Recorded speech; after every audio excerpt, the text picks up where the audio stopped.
Management അപ്രോച്ചിൽ രണ്ടാമത്തെ അപ്രോച്ചാണ്. ഇത് രണ്ടാമത്തെ approach rate of return approach അല്ലെങ്കിൽ അതിനെ കോസ്റ്റ് ബെനിഫിറ്റ് അനാലിസിസ് അല്ലെങ്കിൽ അപ്രോച്ച് എന്ന് നമ്മൾ വിളിക്കും.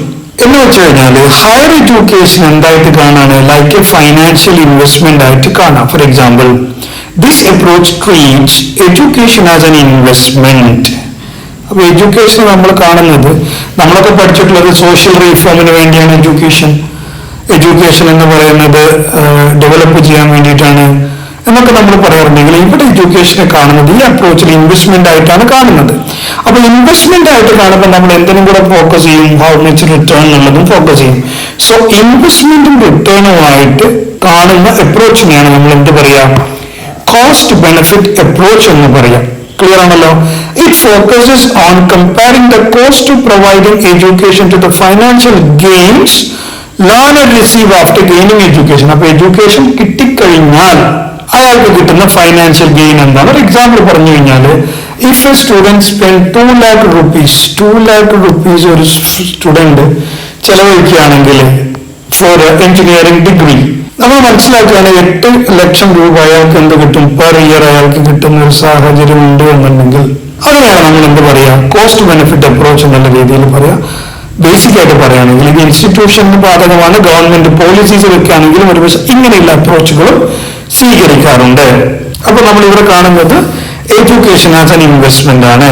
രണ്ടാമത് കാണുന്നത് assess benefits through income increases or productivity gains. അപ്പൊ നമ്മൾ ഇതിനെ ഇൻകം ഇതിനനുസരിച്ച് പ്രൊഡക്ടിവിറ്റിക്ക് അനുസരിച്ച് നമ്മൾ കാണുന്നതിനെയാണ് നമ്മൾ എന്ത് പറയാ, കോസ്റ്റ് ബെനിഫിറ്റ് അപ്രോച്ച് എന്ന് പറയാം. മനസ്സിലായിട്ടുണ്ടാവുമെന്ന് വിചാരിക്കുന്നു.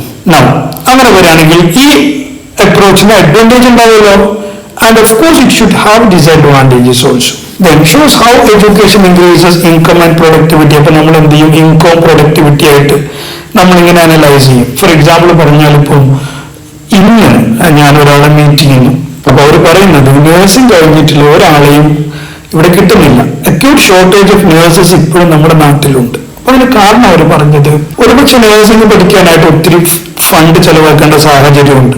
സോ അതിനനുസരിച്ച് റിട്ടേൺ എവിടെ കിട്ടുന്നില്ല, കേരളത്തെ നേഴ്സിംഗ് കൊണ്ട് കിട്ടുന്നില്ല. സോ സ്വാഭാവികമായിട്ടും ആ റിട്ടേണിന് വേണ്ടി ആളുകൾ എന്ത് ചെയ്യുന്നു, വിദേശത്തേക്ക് പോകുമ്പോൾ ഇവിടെ നേഴ്സിന്റെ സ്കേഴ്സിറ്റി ഉണ്ടാവുന്നു. സോ അവർ സ്വീകരിക്കുന്നത് ഒരു അപ്രോച്ച് എന്ന് പറയുന്നത് കോസ്റ്റ് ബെനിഫിറ്റ് അപ്രോച്ചാണ്. ഇത് ഗവൺമെന്റുകളും ചില പ്ലാൻസിൽ സ്വീകരിക്കാറുണ്ട് എന്നുള്ളതാണ്. Then helps plans education investment effectively. ഇങ്ങനെ വരുമ്പോൾ എഡ്യൂക്കേഷൻ നമ്മൾ കൊടുക്കുന്ന ഇൻവെസ്റ്റ്മെന്റിന്റെ റിട്ടേൺ എന്നുള്ള പോളിസി സ്വീകരിക്കുമ്പോൾ ഇഫക്റ്റീവായിട്ട് ഇൻവെസ്റ്റ്മെന്റിനെ കാണാൻ പറ്റും. Useful in identifying levels of education that offer better returns. അപ്പൊ നമ്മൾ പിന്നെ എന്ത് ചെയ്യും, ചില കോഴ്സസ് ഒക്കെ എടുത്തിട്ട് ഏറ്റവും ബെറ്റർ റിട്ടേൺസ് കിട്ടുന്ന കോഴ്സുകൾ ആളുകൾ സെലക്ട് ചെയ്യാനായിട്ട് തുടങ്ങും. ഇങ്ങനെയുള്ള അപ്രോച്ചിലേക്ക് വരുമ്പോൾ then suitable for all projects small or big. ഈ അപ്രോച്ച് ചെറിയതിനും വലുതിനും ഒക്കെ ഈസി ആയിട്ട് സൂട്ടബിൾ ആവുന്നതാണ്. Remove any emotional element and helps to overcome biases. അപ്പോൾ ചില ബയാസുകൾ ഉണ്ടാകും, ആ ബയാസിനെ ഓവർകം ചെയ്യുന്നതിന്, കാരണം നമ്മളിവിടെ ഫുള്ളി ഫോക്കസ് ചെയ്യുന്നത് എന്ത് മാത്രമാണ്, ഇൻകം അല്ലെങ്കിൽ ഇൻവെസ്റ്റ്മെന്റിന്റെ റിട്ടേൺ എന്നുള്ള രീതിയിലാണ്. ഇതാണ് ഇതിന്റെ അഡ്വാൻറ്റേജസ് എന്ന് പറയുന്നത്. പക്ഷെ ഇങ്ങനെ ചിന്തിക്കുമ്പോൾ ചില ലിമിറ്റേഷൻസ് ഉണ്ട്. ആ ലിമിറ്റേഷൻ ആണ് not all benefits of education. അപ്പൊ നമ്മൾ എഡ്യൂക്കേഷൻ ഇൻകം ഇത്ര ഞാൻ ഇൻവെസ്റ്റ് ചെയ്തു, ഇത്ര റിട്ടേൺ ഉണ്ടായി എന്ന് മാത്രം എഡ്യൂക്കേഷന്റെ കേസിൽ എന്ത് ചെയ്യാൻ പറ്റില്ല. If it is A building നമുക്ക് ഈസി ആയിട്ട് കാൽക്കുലേറ്റ് ചെയ്യാം. പക്ഷെ എഡ്യൂക്കേഷനെ സംബന്ധിച്ചിടത്തോളം ഫൈനാൻഷ്യലി ഒന്നും മെഷറബിൾ അല്ലാത്ത ഒത്തിരി ബെനിഫിറ്റ്സ് കിട്ടുന്നുണ്ട് എന്നുള്ളതാണ് ഒരു ലിമിറ്റേഷൻ.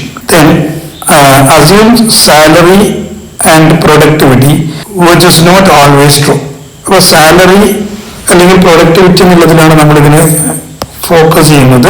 അപ്പൊ അതെല്ലാ സമയത്തും എന്തായിക്കൊള്ളുന്നില്ല, വളരെ ട്രൂ ആയിക്കൊള്ളുന്നില്ല. No family background of social status may effect earning more than education. അതേപോലെ തന്നെ പക്ഷേ റിട്ടേൺ എന്ന് പറയുന്നത് രണ്ട് കുട്ടികളും ഒരേ തരത്തിലെ കോഴ്സ് പഠിക്കുമ്പോൾ ഒരാളുടെ ഫാമിലി സ്റ്റാറ്റസ് അനുസരിച്ച് ആൾക്ക് പെട്ടെന്ന് ജോലി കിട്ടാം, മറ്റൊരാൾക്ക് കിട്ടാതിരിക്കാം. അപ്പൊ അതുകൊണ്ട് ഇൻകം റിട്ടേൺ എന്നുള്ളത് ചില കാര്യങ്ങളിൽ നമുക്ക് എന്ത് ചെയ്തുകൊള്ളുന്നില്ല, അത്ര ഇഫക്റ്റീവായിട്ട് നമുക്ക് കാൽക്കുലേറ്റ് ചെയ്യാനും പറ്റിക്കൊള്ളുന്നില്ല. അതിന് വേറെ കുറെ ഫാക്ടേഴ്സ് അതിനെ കണക്ട് ചെയ്യുന്നതാണ്. Now difficult to measure collective social benefits.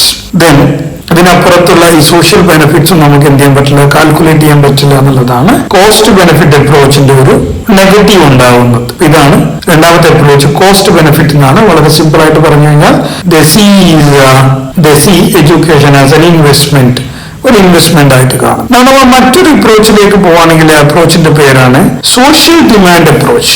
ഇത് പറഞ്ഞാൽ ഇതിന്റെ പ്രത്യേകത എന്തായിരിക്കും എന്ന് വെച്ച് കഴിഞ്ഞാൽ ഇതൊരു ഫണ്ടമെന്റൽ റൈറ്റ് ആയിട്ട് എഡ്യൂക്കേഷനെ കാണാണ്. അവിടെ എന്തില്ല, നമുക്ക് ലാഭമോ നഷ്ടമോ എന്ന ചർച്ചയില്ലാതെ ഒരു സൊസൈറ്റിയുടെ ഡെവലപ്മെന്റിന് വേണ്ടി നമ്മൾ കൊടുക്കേണ്ടത് എന്നുള്ളത് കൊണ്ട് ഒരു ഫണ്ടമെന്റൽ റൈറ്റ് ആയതുകൊണ്ട് തന്നെ നമ്മളൊരു സോഷ്യൽ ഡിമാൻഡിന്റെ അടിസ്ഥാനത്തിൽ നമ്മൾ അത്തരം കാര്യങ്ങൾ ചെയ്തു കൊടുക്കുക എന്നുള്ളതാണ്. സോ നമ്മൾ അവിടെ ഫോക്കസ് ചെയ്യുന്നത് desire of the society. It plans educational facilities based on how many people want to access education at various levels. It is generally favoured by politicians and education is at response directly to the public demand. സ്വാഭാവികമായിട്ടും social demand എന്ന് പറയുന്നത് നമുക്കറിയാൻ പറ്റും. ഒരു പുതിയ higher secondary school അനുവദിക്കാൻ, ആ അനുവദിക്കുന്ന ഒരു സമയത്ത് ഓരോ ജില്ലയിൽ നിന്നും അതിനനുസരിച്ചുള്ള ഡിമാൻഡ്സ് ഉണ്ടാകും. അതിൽ നമ്മൾ പ്രത്യേകിച്ച് ജില്ലയുടെ കണക്കൊക്കെ പറയുമ്പോൾ നമുക്കറിയാം, if more students apply for +2, the government opens more schools and seats. Normally നമ്മൾ പറയാറുണ്ട്, ഇവിടെ ഒരുപക്ഷെ മലപ്പുറം ജില്ലയിൽ 75,000 അപേക്ഷകരുണ്ട്, അവർക്ക് അതിനനുസരിച്ചിട്ടുള്ള സീറ്റുകളില്ല, ആ സീറ്റുകൾ കൊടുക്കണം എന്നുള്ള രീതിയിൽ ഒരു സോഷ്യൽ ഡിമാൻഡിനെ ബേസ് ചെയ്തുകൊണ്ട് നമ്മൾ അപ്രോച്ചുകൾ സ്വീകരിക്കുന്നതിനെയാണ് നമ്മൾ സോഷ്യൽ ഡിമാൻഡ് അപ്രോച്ച് എന്ന് പറയുന്നത്. അപ്പോൾ ഇവിടെ നമ്മൾ എൻറോൾമെന്റ് ട്രെൻഡ്സ് നോക്കും, പാരന്റൽ എക്സ്പെക്ടേഷൻസ് നോക്കും, പോപ്പുലേഷൻ ഗ്രോത്ത് ഒക്കെ നോക്കിയിട്ട് നമ്മൾ ഇൻസ്റ്റിറ്റ്യൂഷനും അതല്ലെങ്കിൽ പോളിസീസും എടുക്കുന്നതിനെയാണ് സോഷ്യൽ ഡിമാൻഡ് അപ്രോച്ച് എന്ന് പറയുന്നത്. Now see steps in social demand approach. ഒരു സോഷ്യൽ ഡിമാൻഡ് അപ്രോച്ച് നമ്മൾ സ്വീകരിക്കുമ്പോൾ അതിന്റെ step, estimate the proportion of students completing school education are likely to enter in. So അപ്പോൾ എത്ര കുട്ടികൾ സ്കൂൾ എഡ്യൂക്കേഷൻ കഴിയുന്നുണ്ട്, അവരിൽ എത്ര പേര് ഹയർ എഡ്യൂക്കേഷൻ എൻ്റർ ചെയ്യുന്നുണ്ട് എന്നതിനനുസരിച്ച് എഡ്യൂക്കേഷൻ ഇൻസ്റ്റിറ്റ്യൂട്ട്സ് നമുക്ക് കൂട്ടേണ്ടതായിട്ട് വരും. അതേപോലെ തന്നെ എത്ര പേര് കോളേജ് അഡ്മിഷൻ അപ്ലൈ ചെയ്യുന്നുണ്ട് നമ്മൾ നോക്കേണ്ടി വരും.